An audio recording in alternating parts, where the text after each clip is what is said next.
नमस्कार। ज्ञान तृप्ति महाविद्यालय 15 अनूपगढ़ के इस YouTube चैनल पर आपका हार्दिक स्वागत है। आज हम कर रहे हैं बीएससी फर्स्ट ईयर के लिए गैसीय अवस्था। बीएससी फर्स्ट ईयर की जो लास्ट वीडियो में हमने यूनिट स्टार्ट की थी वो थी गैसीय अवस्था, और उसी को आगे बढ़ा रहे हैं, उसी के बारे में आगे हम बात कर रहे हैं। लास्ट यूनिट में, लास्ट जो वीडियो है उसमें हमने जो बात की थी वो बात की थी कि PV is equal to nRT किस प्रकार से आया है, अर्थात आदर्श गैस समीकरण जो होती है उसको किस प्रकार से व्युत्पन्न किया जाता है, जिसमें अलग अलग प्रकार के नियम जैसे बॉयल का नियम, चार्ल्स का नियम, गैलुसाफ का नियम, ये सभी नियम पढ़ने के बाद में, और हमने लास्ट में देखा था कि PV is equal to nRT होता है। PV is equal to RT होता है अगर 1 मोल हो, और PV is equal to nRT होता है अगर मोलों की संख्या n मोल हो। तो ये इसके ऊपर डिपेंड करता है। वहां पर हमने R की वैल्यू के बारे में बात की। R is equal to 0.0821 litre atmosphere mole inverse kelvin inverse. अलग अलग इकाइयों में अलग अलग R के मान आते हैं। R is equal to 0.0822 litre bar mole inverse kelvin inverse, और R is equal to 8.314 into 10 to the power 7 9 centimetre mole inverse kelvin inverse. R is equal to 8.314 into 10 to the power 7 अर्ग मोल inverse kelvin inverse, और R is equal to 8.314 joule mole inverse kelvin inverse, और R is equal to 1.99 kelvin mole inverse kelvin inverse. तो इस तरीके से 6 तरीके से R की वैल्यूज जो हैं उनको आप देख सकते हो, और ये वैल्यूज आपको लर्न होनी चाहिए। अलग अलग जगह पर कहाँ पर आपको क्वेश्चन में किस प्रकार से दे रखा है उसी आधार पर आपको यहाँ पर इस R की वैल्यू रखनी पड़ेगी। नेक्स्ट हम बात करते हैं गैसों का अणुगति सिद्धांत क्या होता है, जिसको काइनेटिक थ्योरी ऑफ गैसेस कहते हैं। गैसों का अणुगति सिद्धांत क्या है? वास्तविकता में जो हमारी आदर्श गैस समीकरण जो है, अणुगति सिद्धांत के बारे में ही हम बात कर रहे हैं। प्रायोगिक तथ्यों की व्याख्या जो है वो इन्हीं के बेस पर ही, काइनेटिक थ्योरी ऑफ गैस के बेस पर ही बताए गए हैं सारे के सारे, तो उनके बारे में हम बात करते हैं।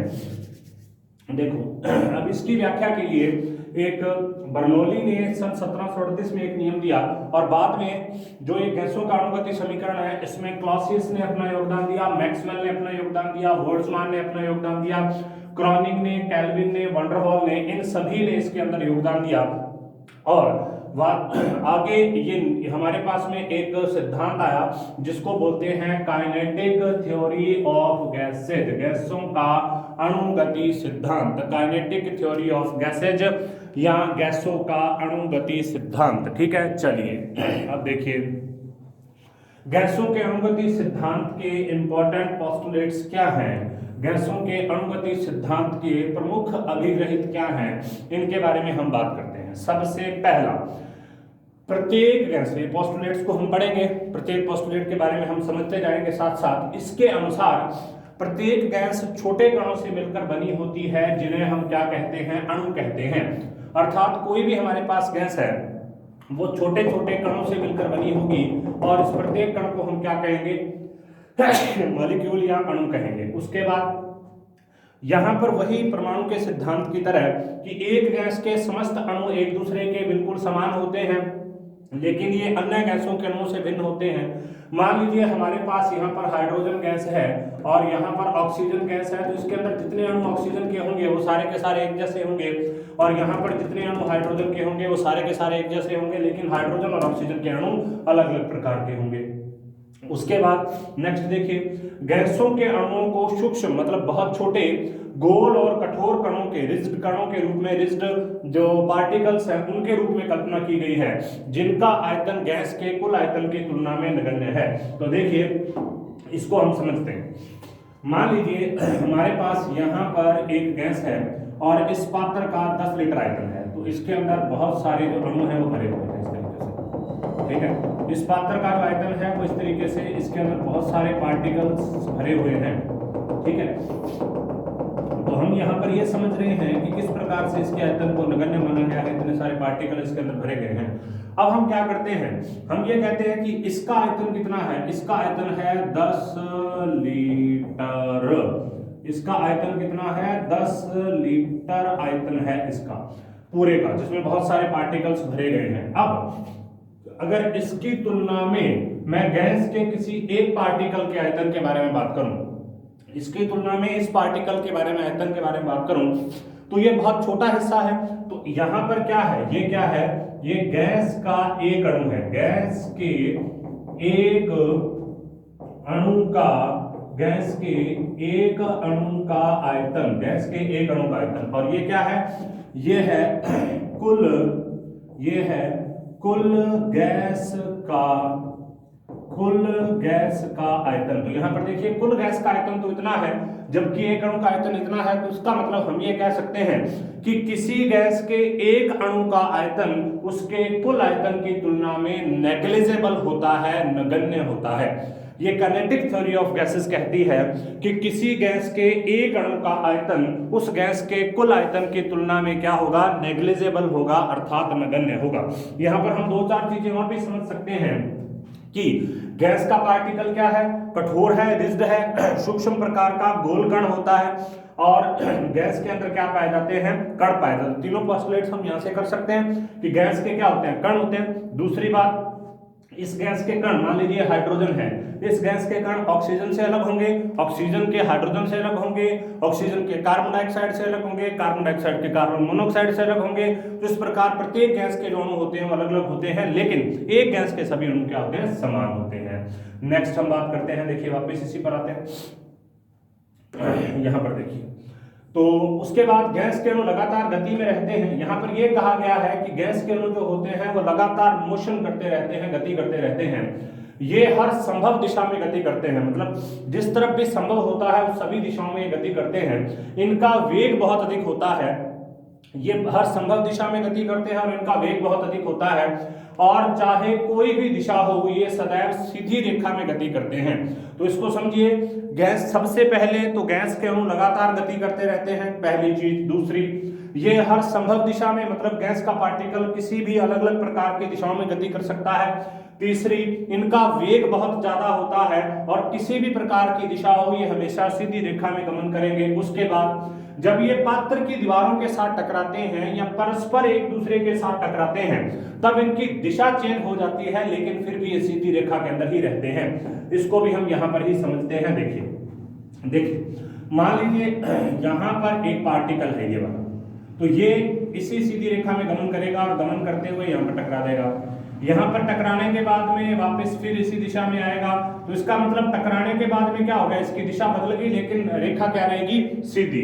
अब ये भी हो सकता है कि ये पार्टिकल इस पार्टिकल से भी टकराए, इस पार्टिकल से भी टकराए, टकराने के बाद यहां पर चला जाए, यहां टकराने के बाद यहां पर चला जाए, तो कुछ भी हो सकता है, लेकिन हमेशा सीधी रेखा के अंदर गमन होगा। इसका हमेशा सीधी रेखा के अंदर ही गमन होगा, और सीधी रेखा के अंदर गमन होने के बाद में इसका गमन कहाँ होगा, हमेशा सीधी रेखा के अंदर इसका गमन होगा, और सीधी रेखा में गमन और टकराने के बाद में इसकी दिशा विपरीत हो जाएगी, लेकिन जो रेखा है वो यहाँ पर भी सीधी ही रहेगी। नेक्स्ट, गैस के अणु जब पात्र की दीवारों से टकराते हैं तो पात्र की दीवारें बल का अनुभव करती हैं। इकाई आयतन पर, कोई हमारे पास इकाई आयतन है, उस इकाई आयतन पर गैस अणुओं द्वारा लगाया जाने वाला बल ही गैसीय दाब कहलाता है। तो यहाँ पर इसको समझिए। अब देखो, ये गैस के पार्टिकल जो हैं, इसको एक बार वापस अपने बनाते हैं। देखिए ये ऊपर से बंद है, तो यहां पर जो गैस का पार्टिकल है ये वाला, ये गैस का पार्टिकल यहां पर आके टकराएगा। यहां पर आके टकराने से ये जो दीवार है ये एक बल का अनुभव करेगी, इसको ही क्या बोलते हैं, और ये यहां पर टकराएगा, यहां पर टकराने से ये दीवार भी एक बल का अनुभव करेगी, ये यहां पर टकराएगा, यहां पर टकराने से ये भी एक बल का अनुभव करेगी, ये यहां पर टकराएगा, यहां पर टकराने से ये भी एक बल का अनुभव करेगी।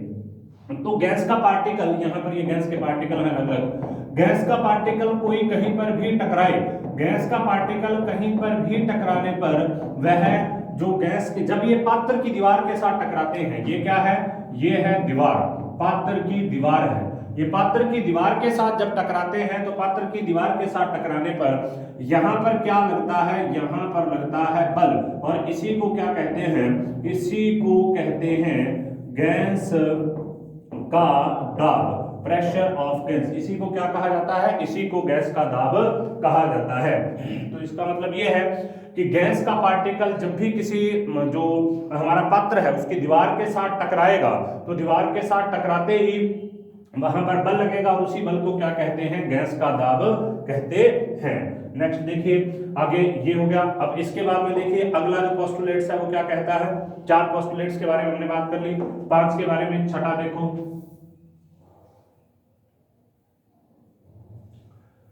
4 पोस्टुलेट के बाद 5 के बारे में बात कर ली, छठा पोस्टुलेट देखो, गैस के अणुओं को ठोस गोलाकार होने के साथ पूर्ण रूप से प्रत्यास्थ भी माना गया है। प्रत्यास्थ का मतलब है ये इलेक्ट्रिसिटी वाले होते हैं, मतलब टकराने के बाद इनकी ऊर्जा नष्ट नहीं होती। ये चीज ध्यान रखनी है आपको।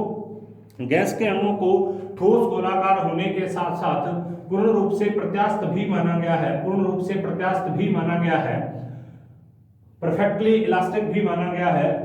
कैसे, उसके बारे में हम बात करते हैं। देखिए गैस के अणुओं को ठोस गोलाकार होने के साथ साथ पूर्ण रूप से प्रत्यास्थ भी माना गया है, जिससे उनकी परस्पर टक्करों से, मतलब जब उनकी आपस में टक्करें लगेंगी अथवा पात्र की दीवारों के साथ टक्कर लगेगी तो उनकी ऊर्जा बिल्कुल भी नष्ट नहीं होगी। नेक्स्ट, गैस अणुओं के मध्य परस्पर कोई आकर्षण या प्रतिकर्षण नहीं होता। इस चीज को आपको ध्यान रखना है कि जो गैस के अणु होते हैं उनके बीच में किसी भी प्रकार का कोई आकर्षण नहीं होगा और किसी भी प्रकार का कोई प्रतिकर्षण नहीं होगा। ये अणुगति सिद्धांत कहता है। हालांकि ये इसकी एक ड्रॉबैक भी है, एक सीमा भी है, लेकिन उसको हम आगे पढ़ेंगे क्यों ऐसा नहीं होता और क्यों ऐसा होता है। लेकिन अभी जस्ट आपको ये समझाया जा रहा है कि जो अणुगति समीकरण है, अणुगति सिद्धांत है, वो ये कहता है कि गैस के अणुओं के मध्य परस्पर कोई आकर्षण या प्रतिकर्षण नहीं होता और इनकी गति पर गुरुत्वाकर्षण का भी कोई प्रभाव नहीं पड़ता।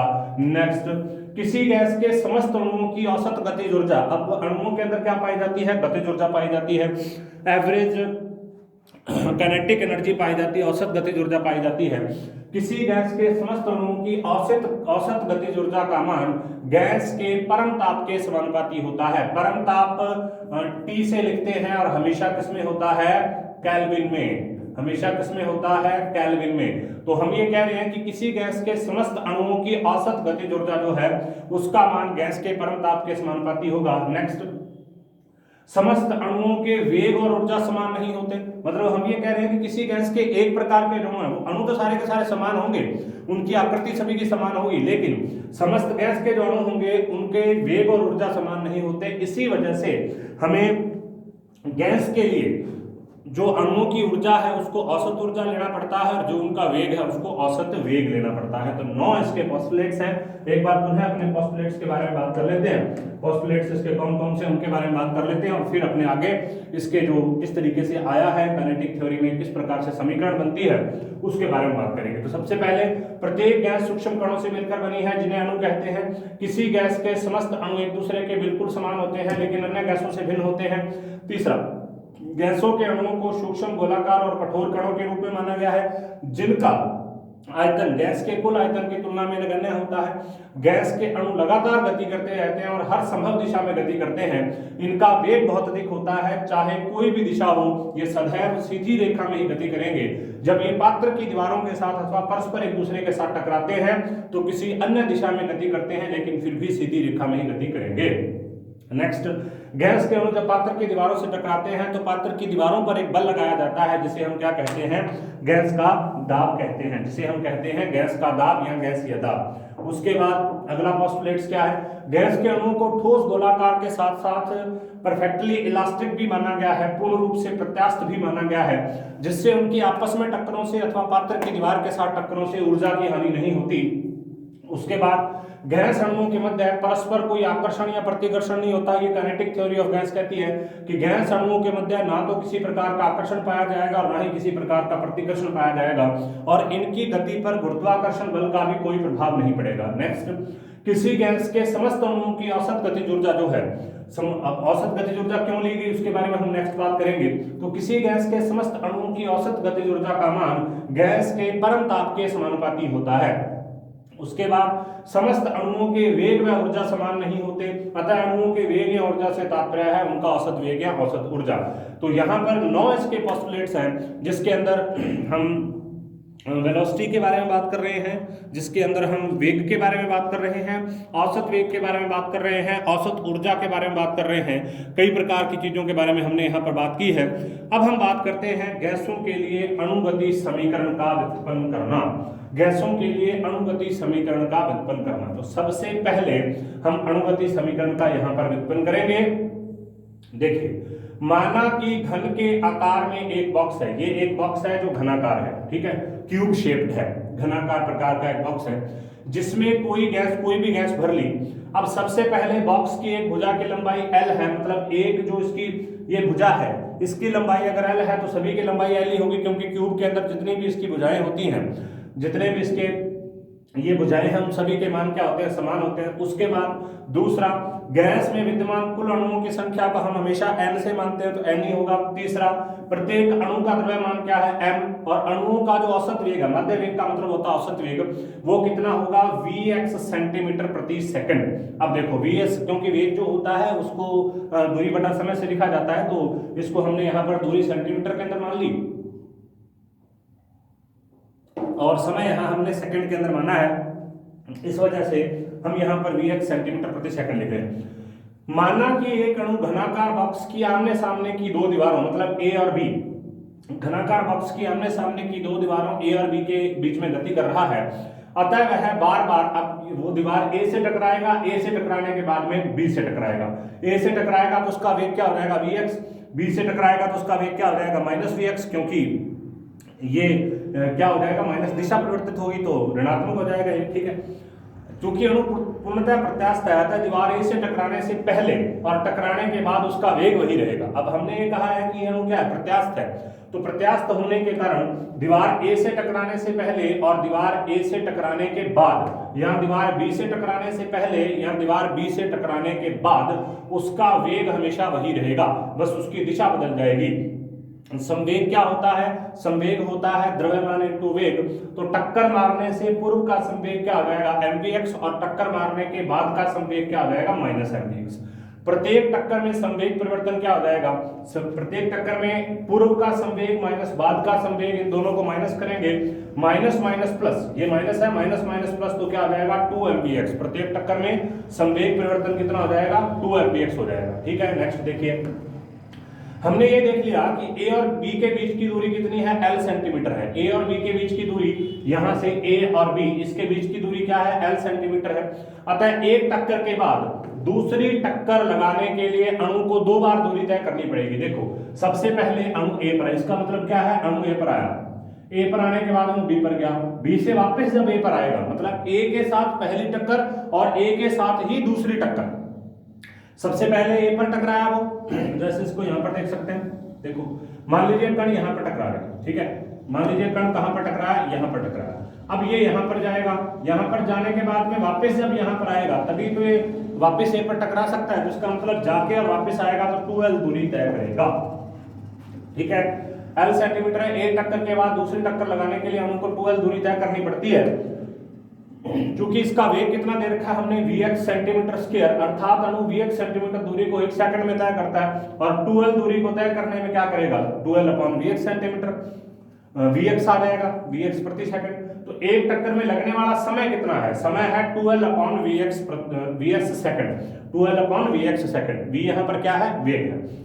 एक सेकंड में होने वाली टक्करें कितनी है, यहां से s हट जाएगा तो vx अपॉन a उल्टा कर देंगे, इसको vx अपॉन 2L हो जाएगा।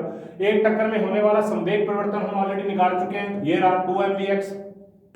एक टक्कर में होने वाला जो मोमेंटम है, मोमेंटम के अंदर चेंज कितना है, वो है 2 mvx। उसके बाद एक सेकंड में अणु द्वारा दीवार A पर होने वाला संवेग परिवर्तन, मतलब एक टक्कर में एक सेकंड में होने वाली टक्करें और एक सेकंड में होने वाला संवेग परिवर्तन, इन दोनों का गुणनफल, तो 2 mvx, इन दोनों को हम इंटू करेंगे, इंटू करने के बाद जो इसका आंसर आ जाएगा वो जाएगा। तो देखिए 2 mvx into vx upon 2L, तो ये vx स्क्वायर हो जाएगा, 2 से 2 कैंसिल हो गया, mv square x upon L। अब देखो हम ये कह रहे हैं कि एक दीवार पर, तो इसका क्या, एक दीवार के लिए ये सारा का सारा मान किसके लिए आया है, ये सारा का सारा मान A दीवार के लिए आया है। अब हम ये कह रहे हैं कि A से टकराने के बाद B पर भी तो वही प्रोसेस करेगा, ए पर जितना बड़ा प्रोसेस उसने लगाया उतना ही प्रोसेस बी पर होगा। अतः उस अणु द्वारा जितना संवेग परिवर्तन 1 सेकंड में दीवार ए पर हो रहा है उतना ही दीवार बी पर भी होगा। अतः इन दोनों दीवारों के मध्य का माना एक्स जो है अक्ष है, अतः एक्स अक्ष पर 1 सेकंड में एक अणु द्वारा होने वाला संवेग परिवर्तन क्या हो जाएगा 2mv square upon L, 2mv square upon L. तो mv स्क्वायर अपॉन एल तो एक दीवार पर था, दूसरी पर भी इतना, तो इन दोनों को जोड़ दिया तो ये क्या आ जाएगा 2mv स्क्वायर अपॉन एल। ठीक है, अब देखो नेक्स्ट हम बात करते हैं। नेक्स्ट देखो पूरे बॉक्स में समकोण पर 3 प्रकार के अक्ष हैं, एक्स वाई और जेड। कुल 6 दीवारें हैं, तो ए और बी में टकराएगा तो 2mv स्क्वायर अपॉन एक्स, सी और डी में टकराएगा तब भी 2mv स्क्वायर अपॉन एक्स, और उसके बाद ई और एफ में टकराएगा तब भी 2mv स्क्वायर अपॉन एक्स। तो 3 अक्ष हो गए एक्स वाई और जेड। तो एक्स वाई और जेड में 6 दीवारें हैं, दीवारों के 3 कोण हैं, गति की संभावना बराबर रहती है। अतः पूरे बॉक्स में एक अणु द्वारा 1 सेकंड में होने वाला संवेग परिवर्तन क्या हो जाएगा 2mv square x upon L, 2mv square y upon L, 2mv square z upon L. तो ये x अक्ष पर, ये y अक्ष पर, ये z अक्ष पर। टोटल संवेग परिवर्तन में कॉमन कौन सी चीज आती है उसको ले लेते हैं, 2m अपॉन एल कॉमन आ गया, तो vx square plus vy square plus vz square. ठीक है, अब vx square plus vy square plus vz square बराबर किसके होता है v स्क्वायर के, क्यों स्क्वायर भी बोलते हैं उसको v स्क्वायर भी बोलते हैं। तो हम क्या लिख देंगे 2m upon L dot v square. तो यहाँ पर v किसके बराबर है, इसके रूट को हटा दो, अंडर रूट में आ जाएगा सर। तो यहाँ पर v यहाँ पर क्या आ जाएगा, v यहाँ पर आ जाएगा वर्ग माध्य मूल वेग, रूट मीन स्क्वायर वेलोसिटी। सबसे पहले हमने माध्य ज्ञात किया, ये तो माध्य था, ये तो माध्य था। अब हमने क्या लिया, इसका रूट ले लिया, रूट लेने के बाद अंडर रूट कर दिया, तो वही तो है वर्ग माध्य मूल वेग, मतलब वर्गमूल ले लिया इसका हमने। अथवा इसी को क्या बोलते हैं RMS, root mean square, root mean square velocity, जिसे सामान्यतः c द्वारा प्रदर्शित किया जा सकता है। तो चूंकि जो बॉक्स हमारे पास है उसमें विद्यमान कुल अणुओं की संख्या क्या है m, तो यहाँ पर m आ जाएगा, तो 2mnl upon 2mn square upon l। तो ये इसकी समीकरण बन जाएगी। हम जानते हैं 1 सेकंड में होने वाला कुल संवेग परिवर्तन अर्थात संवेग परिवर्तन की दर को क्या कहा जाता है, बल, और इकाई क्षेत्रफल लगने वाला बल ही दाब कहलाता है। तो हम ये लिख देंगे बल बराबर संवेग परिवर्तन की दर, तो F बराबर, ये संवेग परिवर्तन की दर ही तो है, मतलब रेट ऑफ मोमेंटम चेंज वो है, तो बल के बराबर ही वो होगी। तो F बराबर 2mnv स्क्वायर अपॉन l। दाब किसके बराबर होता है, बल बटा क्षेत्रफल के, तो दाब बराबर F अपॉन a। a क्या होता है, अब देखो यहाँ पर 6 दीवारें हैं, प्रत्येक का क्षेत्रफल l स्क्वायर है, तो 6l स्क्वायर हो जाएगा। अतः a बराबर कितना हो जाएगा 6l स्क्वायर, तो p बराबर 2mnv square upon l into 1/6l square बराबर 2mnv square upon 6l cube. अब यहाँ पर क्या हो जाएगा, अब हम इसको काटेंगे 1/3 आ जाएगा, इसको काटेंगे 1/3 आ जाएगा। तो अब हम यहाँ पर क्या कर रहे हैं, इसकी जगह पर हम आयतन लिख दें। ये l क्यूब जो होता है ये क्या होता है, घन का आयतन होता है, इसको कैपिटल V से प्रदर्शित करते हैं। तो देखो ये किस प्रकार से बन जाएगा, PV इज इक्वल टू, ये इसको काटेंगे तो क्या बन जाएगा, PV is equal to 1/3 mnv square upon v, nu square upon v भी हम इसको कह सकते हैं। तो 1/3 mn new square upon v, v यहाँ पर क्या है, v है यहाँ पर घन का आयतन, तो PV बराबर 1/3 mn न्यू स्क्वायर। तो ये क्या आ गई, इसको बोलते हैं गैसों की अणुगति समीकरण।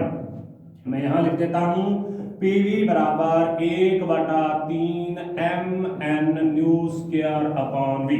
ठीक है, हाँ सॉरी एक मिनट, v तो उधर हो गया, तो PV बराबर 1/3 mn न्यू स्क्वायर। तो ये समीकरण होती है गैसों की अणुगति समीकरण। और गैसों की अणुगति समीकरण को प्राप्त करने के लिए हमको विभिन्न प्रकार के चरणों में से होकर गुजरना पड़ता है। अलग अलग प्रकार से हम इसको प्राप्त कर सकते हैं। ये गैसों की मूल समीकरण है। और आदर्श गैसों के, ध्यान रखना है, ये आइडियल गैसेज, आदर्श गैसों के समस्त नियमों की व्याख्या करती है। आदर्श गैसों के समस्त नियमों की व्याख्या ये कर सकती है। तो एक बार आप इसको नोट डाउन कर लीजिए बड़े आराम से, उसके बाद हम आगे देखते हैं आगे हमको क्या पढ़ना है। देखिए एक बार इसको नोट डाउन कीजिए आप आराम से। देखिए गैसों के लिए अणुगति समीकरण का व्युत्पन्न। इसके अलावा आप वीडियो को पॉज करके भी इसको नोट डाउन कर सकते हैं।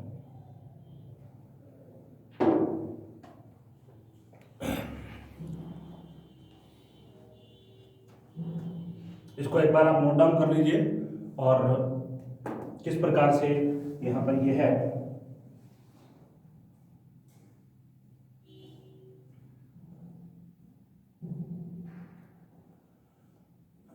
फिर हम आगे चलेंगे, जो अगला जो समीकरण है इसके आधार पर कौन कौन सी समीकरण आएंगी उसके बारे में हम बात करेंगे।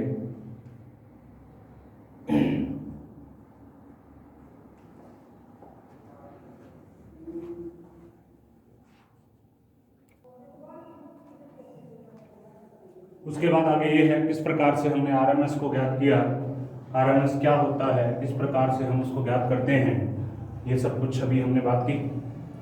और इसी के आधार पर ये पी एफ की जगह पर कैसे रखेंगे बल और क्षेत्रफल, और उसके बाद में टी की जगह पर ये बल और क्षेत्रफल का मान रखने के बाद आयतन आएगा।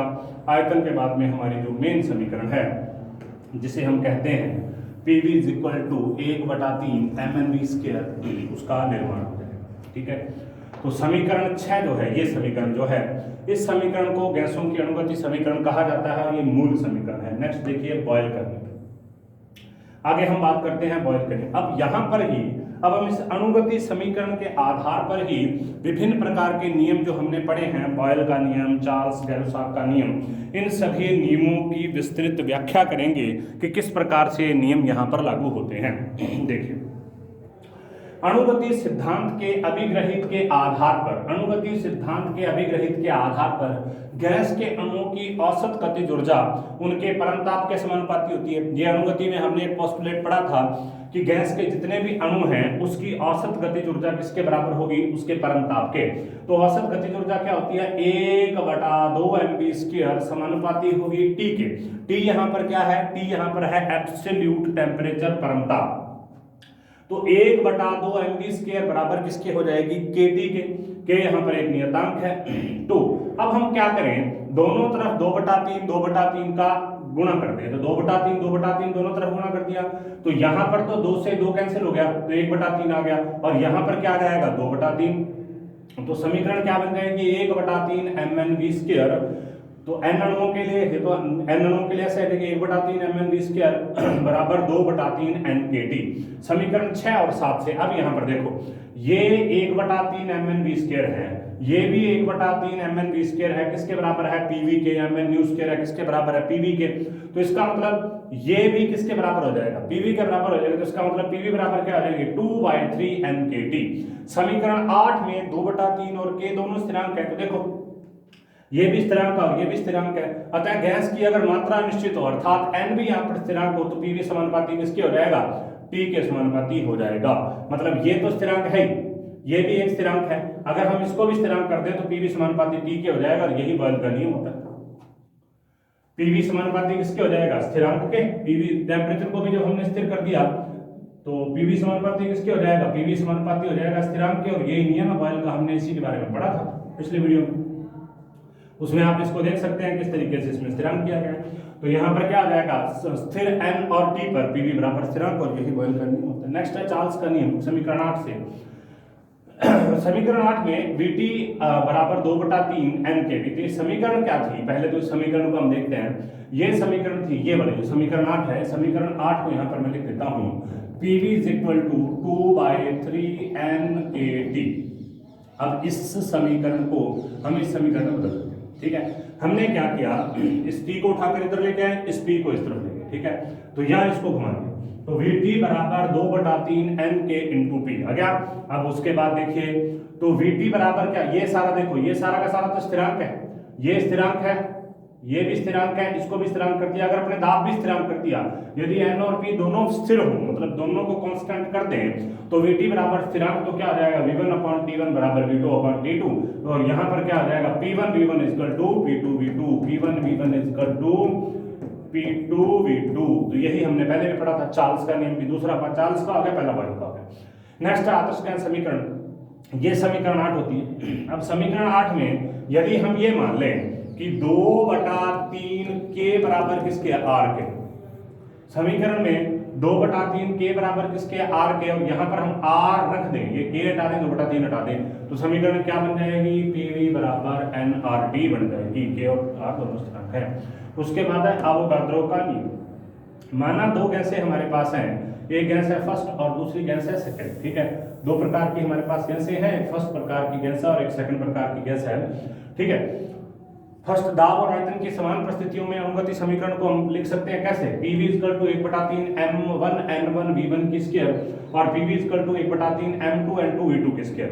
समीकरण 9 और 10 से क्योंकि दोनों गैसें समान है तो अवोगाद्रो का नियम भी ये कहता है दोनों PV हैं, देखो ये दोनों का PV है तो ये दोनों बराबर होंगे 1/3 m1 n1 v1 square plus 1/3 m2 n2 v2 square. यदि दोनों गैसों का ताप समान हो तो उनकी गतिज ऊर्जा भी समान होगी। तो अब देखो अगर इनका टेम्परेचर समान है तो हम ये कह सकते हैं कि इनकी गतिज ऊर्जा समान होगी 1/2 m1, काइनेटिक एनर्जी इनकी समान है 1/2 m1 v1 स्क्वायर बराबर 1/2 m2 v2 स्क्वायर। अब ये तो होगी समीकरण 12, ये होगी समीकरण 11।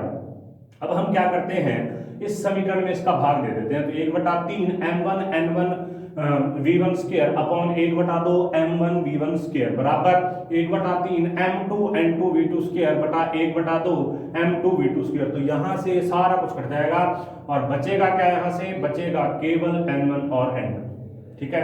बाकी सब यहाँ से कैंसिल हो जाएगा, बचेगा क्या, n1 और n2, ठीक है। तो क्योंकि यहाँ पर n1 है, यहाँ n2 है, यहाँ m1 है, यहाँ m2, तो ये सारे m1 से m1 कैंसिल हो गया, v1 स्क्वायर से v1 कैंसिल हो गया। अब 1/2 1/3 के अंदर करेंगे तो उसका मान एक ही आएगा, तो उस तरीके से हम इसको कर सकते हैं, ठीक है। तो n1 n2, तो इसका मतलब ताप और आयतन की समान परिस्थितियों में समस्त गैसों में विद्यमान अणुओं की संख्या क्या होती है, हमेशा समान होती है। तो यहाँ पर हमने अवोगाद्रो का नियम इसके आधार पर सिद्ध कर दिया, आदर्श गैस समीकरण इसके आधार पर सिद्ध कर दी, चार्ल्स का नियम इसके आधार पर सिद्ध कर दिया, बॉयल का नियम इसके आधार पर सिद्ध कर दिया। आगे हम बात करते हैं डाल्टन के आंशिक दाब के नियम की। देखिए माना Ke1 और Ke2, माना Ke1 की स्क्वायर प्लस Ke2 की स्क्वायर Ke3 की स्क्वायर विभिन्न प्रकार की गतिज ऊर्जाओं वाली गैसों का मिश्रण है। तो देखिए यहाँ पर क्या होगा, तो ऑल ओवर उसकी जो गतिज ऊर्जा हो जाएगी वो क्या हो जाएगी, Ke बराबर Ke1 square plus Ke2 square plus Ke3 square. तो 1/2 mv स्क्वायर बराबर 1/2 m1 v1 square plus 1/2 m2 v2 square plus 1/2 m3 v3 square. तो हम ये कह सकते हैं 1/2 mn v स्क्वायर बराबर nn आ गया इसके साथ में। अब हम ये जानते हैं कि PV बराबर क्या होती है, 1/3 mn v स्क्वायर के बराबर। तो अब हम इसके आगे इस PV के अंदर 2 का गुणा और भाग कर देंगे, तो 2 × 1 2 × 3 तो क्या आ जाएगा 1/2 mn v square, 3/2 PV = 1/2 mn v square. तो हम यहाँ पर लिख सकते हैं, तो यहाँ पर क्या आ जाएगा 3/2 PV आ जाएगा और बाकी जगह पर 3/2 P1V, 3/2 P2V, 3/2 P3V। अब सब गैसें एक ही पात्र में है, V का मान सभी के लिए समान है, तो बाकी क्या रहेगा यहाँ पर 3/2 3/2 3/2 3/2 का मान भी सबके लिए समान है, V का मान भी सबके लिए समान है। तो क्या आ जाएगा P बराबर P1 + P2 + P3, और यही डाल्टन का आंशिक दाब का नियम होता है कि किस आंशिक दाब का मतलब है कि एक पात्र में पाई जाने वाली समस्त गैसों का कुल दाब उनके आंशिक दाब मतलब उनके स्पेसिफिक अलग अलग गैस के जो दाब होते हैं उन गैस के दाबों के योग के बराबर होता है। तो आज हमने यहाँ पर अभी तक जो बात की है वो हमने सबसे पहले बात की है कि आर की विभिन्न प्रकार की विमाएं कौन सी हैं, 6 तरीके से उसको प्रदर्शित किया जा सकता है। उसके बाद हमने गैसों की अणुगति समीकरण के 9 पोस्टुलेट्स किए हैं, उन 9 पोस्टुलेट्स के आधार पर हमने गैसों की अणुगति समीकरण को विस्तृत किया है, PV = 1/3 mn v स्क्वायर। तो ये सारे के सारे जो समीकरण थे हम इसको कर चुके हैं, सारे के सारे समीकरण को। उसके आधार पर हमने क्या किया, उसके आधार पर हमने चार्ल्स के नियम को सिद्ध किया, बॉयल के नियम को सिद्ध किया, अवोगाद्रो के नियम को सिद्ध किया, डाल्टन के आंशिक दाब के नियम को सिद्ध किया।